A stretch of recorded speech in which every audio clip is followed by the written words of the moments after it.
Hi there, welcome back to Transfer Talk. Now, 5 players who need to move this summer. Well, let's start with Calvin Phillips then, of interest to several Premier League clubs this summer. He spent the second half of last season on loan to West Ham. Where should he go? I mean, I love a story, a narrative. I think Leeds is home for him. And hold on a minute. When we were talking earlier I've trapped myself about Zaha, you were like, oh yeah, it'd be a good story, but... I feel the situation with Calvin Phillips is slightly different, you know? Okay. I think he's been at City. A lot of people have said he's been a really good person to have around the dressing room, but in a Pep Guardiola system and a Pep Guardiola team, he didn't get the minutes, then didn't get a chance to play for England at the Euros, and now he's sort of been hung out to dry, effectively. Didn't have a great time at West Ham either, but because he hadn't played much football. But a lot of things that people say about him is he's at his best around his family when he's at home. And I do think at this point it might be a case of reset, recharge the batteries, go to Leeds, obviously means playing in the Championship, but be the main man there again, and then come back to the Premier League, and then maybe look to go, okay, I've restarted and I kind of needed to refresh my mind and go again. Don't often agree with Nabeed, but he's got a point. It's a very rare occurrence. He's got a point. It's almost like a step backwards to go forward. I think at this stage of Calvin Phillips' career, it can't be about ego. It can't be about, I tried to make the step up and I failed and I'm a failure. And no, not at all. You tried to make the step up, it hasn't worked. No problem, that's fine. He's young enough to refine himself and, like you said, go and be comfortable again. Yes, he'll be going back into the Championship, but he'll go back to being the main man, back to his club, and find himself. And why can't Leeds get promoted with him once again? He can have that story once again and just reassert himself and find his feet. I would say Serie A is a good option. Because I think when he was back at West Ham, what you saw is, I wouldn't say physical decline, he's such a young guy, but he hadn't played a lot of football. He goes to Serie A and in midfield there, you get a lot of time in possession. He's someone who sits in, he pings the ball around. That might favour him. I think as like sort of Premier League fans, like you just said there, we sort of like frown upon players going abroad or dropping a level to come back again. But he's at an age where he could still be in the England squad for the next tournament. He might still get a chance further down the line, but if he goes, I want to stay in the Premier League, I'm going to go to West Ham again, and it doesn't work again, the cycle is often hard to stop. Yeah, for England though, could it be a bit of out of sight, out of mind if he was in Italy, do you think? Things move on so quickly at England. I mean, during this Euros, and I was looking back to sort of the World Cup, and I went, oh my gosh, Mason Mount was like starting in the 10. It just reminded me, and I'm not thinking of his time now, injuries and struggling for form. People move on, and it's really quick. Look at what happened to Jack Grealish, what happened to Raheem Sterling. So, unfortunately, yes, at this stage, but things can change back. Look at Jadon Sancho again. He was another one, was in the fray, and now he's not. But things do change really, really quickly. So, yeah, right now it does feel a bit like an out of mind, which isn't great, but things can quickly change. And you'll remember as well, in January, that Juventus were interested, weren't they, on a loan for him? Yeah, and Juve probably would still be interested because they had a lot of midfield injuries last season. I'm pretty sure Rabiot's not signing a new contract, so they're going to lose a midfielder in there. Rabiot's obviously linked to Manchester United for a while. So I do feel that there are options for him. And I think so far, from what we've seen from Calvin Phillips, as everyone has said, he makes good decisions. I think the Man City one, in hindsight, probably wasn't the best decision. But if the best team in the land offers you a chance to go there, you're going to back yourself. So you can't blame him for that either. I think he just has to have, like now, as a sort of foresight to go. I really think he could still play for England because England still need that position filled. So can I go, like Flex said, backwards? Or Juve's definitely not backwards. Still Champions League football. There'll still be about and reset.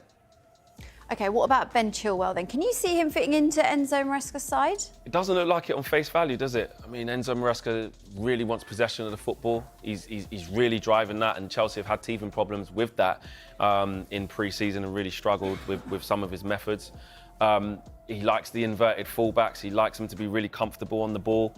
And when I think of a prime Ben Chilwell, which he hasn't quite been at that level for a little while now with a mixture of injuries and bad form, etc., etc. But a prime Ben Chilwell I see as bombing on, overlapping, whipping crosses into the box, either as a wing-back or a left-back. And it just doesn't feel like stylistically he's going to be the right fit for Enzo Maresca's new-look Chelsea side. So I think he can be looking at it as well as I might need to move. I'm not going to be part of the plans here at Chelsea. Again, another player who, for one reason or another, with injuries and bad form, not in the England side as well, because he actually was fit going into that, but just overlooked. Gareth Southgate said, I'm going to take an injured Luke Shaw and wait for him to get fit and put Kieran Trippier on that side. He's not even a natural fullback. So it shows probably where Ben Chilwell is at right now in his career, so he's got a choice point, and especially if he wants to be back on the radar for the World Cup coming up in a couple of years, he's going to need to be playing consistent football and find himself again. Where do you think he could do that?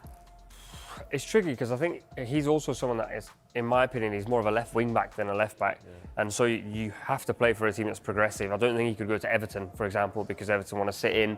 You don't really want to be asking Ben Chilwell to sit in on that side unless they switch to a back three. So I go, again, it's maybe abroad. It's a really fascinating thing, though. We were just saying about the cycle changing. Not long ago, we were saying Reece James and Ben Chilwell are Chelsea's most important That's players. The future, Yeah, and they're going to take him to the next level. But Enzo Maresca demands players that are good in possession. And Marc Cucurella, although he's got the worst song in the world... that he sings himself, by the way. He sings his... I'm not going to do it. But he's had a very good Euros. Right? You can't leave him out the side.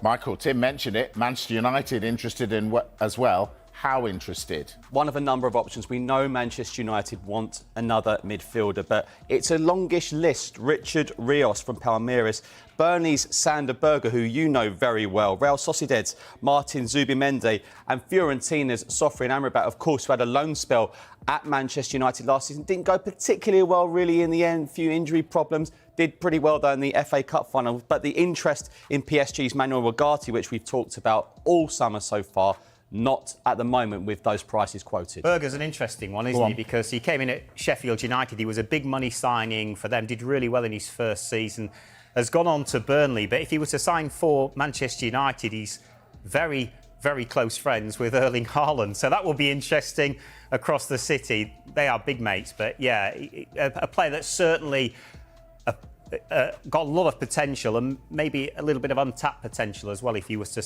play for a bigger club. Right, Tim, I've got another name to throw into the Manchester United midfield mix. Youssouf Fofana of France.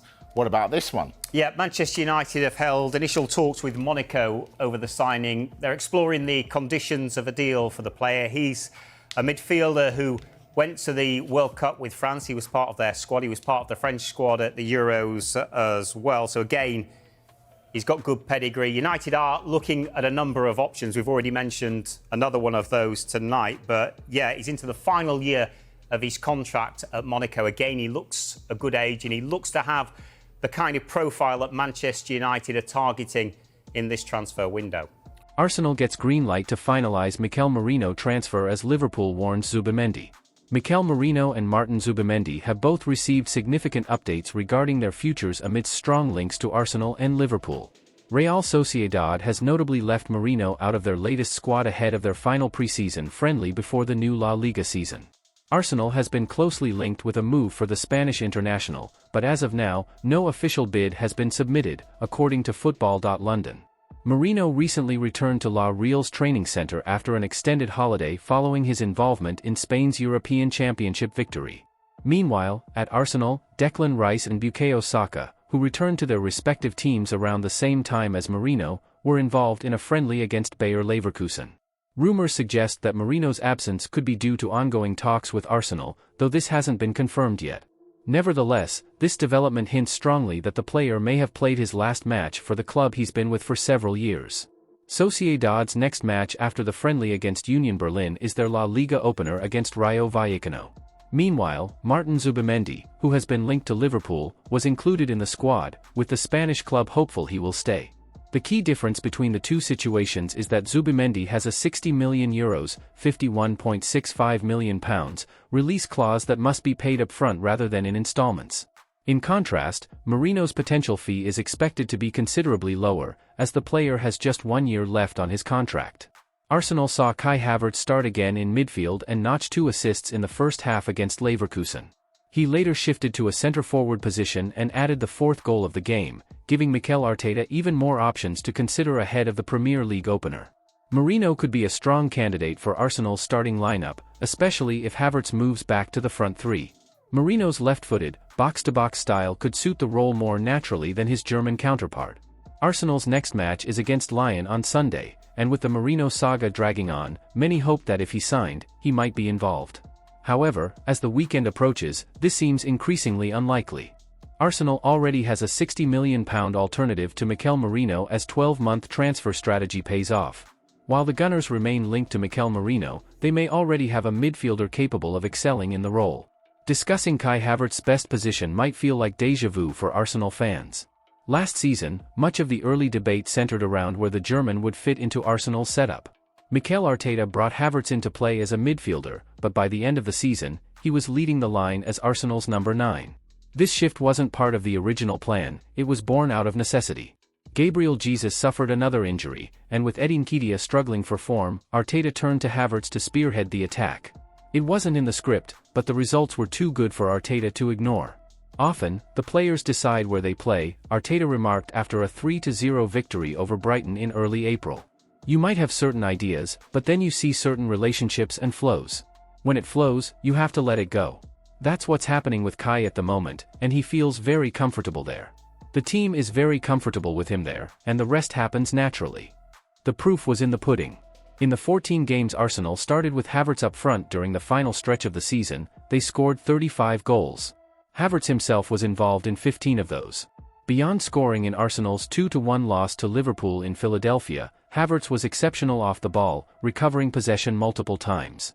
He continued this form in the UK against his former team, Bayer Leverkusen, where he added a goal and 2 assists to his tally. Ahead of him were Leandro Trossard and Gabriel Jesus, 2 players Arteta had been keen to see link up with Havertz. When Arsenal hit their stride after their mid-season trip to Dubai earlier this year, it was Trossard who often played in the false 9 role. Jesus, meanwhile, played as a more traditional centre-forward, with Havertz scoring 3 goals in 5 games in early December before injury struck again. The connection with Jesus is what Arteta envisioned when he brought Havertz to the Emirates. Jesus's tendency to drift across the front line to link up with teammates means that having a player like Havertz, who can make those runs and occupy the central forward space, should theoretically work well. Add Trossard's movement into the mix, and it creates a defensive nightmare for opponents, as Leverkusen found out the hard way. Arteta hinted that this could be something we see more frequently this season. Yes, it's something you might see more of. It's natural and it flows, he said in his post-match press conference. There's good chemistry between them, and with Leo too, because all 3 of them have that false 9 profile. I really liked what I saw today. Arsenal remains linked to Mikel Merino, who would likely play in the left-sided number 8 role that Havertz occupied on Wednesday. The fact that Declan Rice came on in the same position during the second half suggests that using Havertz as a number 9 is still something Arteta is considering. But if the Merino deal doesn't materialize, Arteta has discovered this season that his original plan for Havertz can still be a viable option. With confidence and form on his side, the German looks poised to be a significant asset for Arsenal this season.